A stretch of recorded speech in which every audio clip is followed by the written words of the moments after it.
Izinkan saya, Reza Artamevia, pada kesempatan ini menyampaikan permohonan maaf yang sebesar-besarnya kepada anak-anak saya, Zahwa dan Alia, kepada orang tua saya, Musye atau Omi dan Papap atau Abi, kepada adik-adik saya, keluarga besar saya, guru-guru saya, para sahabat dan kerabat, dan pastinya untuk semua pihak yang sudah selalu mendukung dan membantu perjalanan karir menyanyi saya.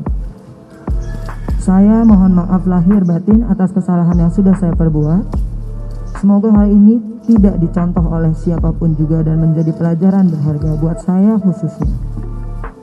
Mohon doanya. Sekali lagi saya berterima kasih juga kepada pihak kepolisian, khususnya Resi Narkoba Subdit 3 Polda Metro Jaya yang sudah profesional selama saya di sini, dan mohon maaf lahir batin dari saya untuk semua pihak. Demikian pernyataan dan statement dari saya. Wassalamualaikum warahmatullahi wabarakatuh. Untuk mengetahui dari mana asal muasal barang haram ini,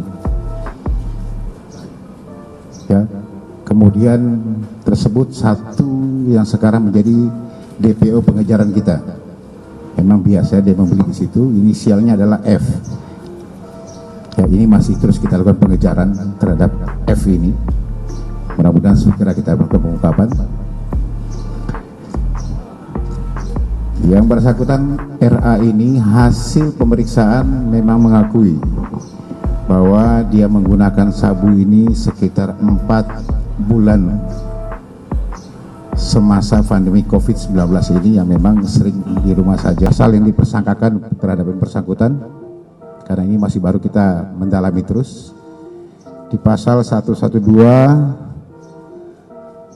ya, ayat 1 subsidiar pasal 127 ayat 1 Undang-Undang nomor 35 tahun 2009 tentang narkotika, dengan ancaman adalah paling singkat 4 tahun dan paling lama adalah 12 tahun penjara.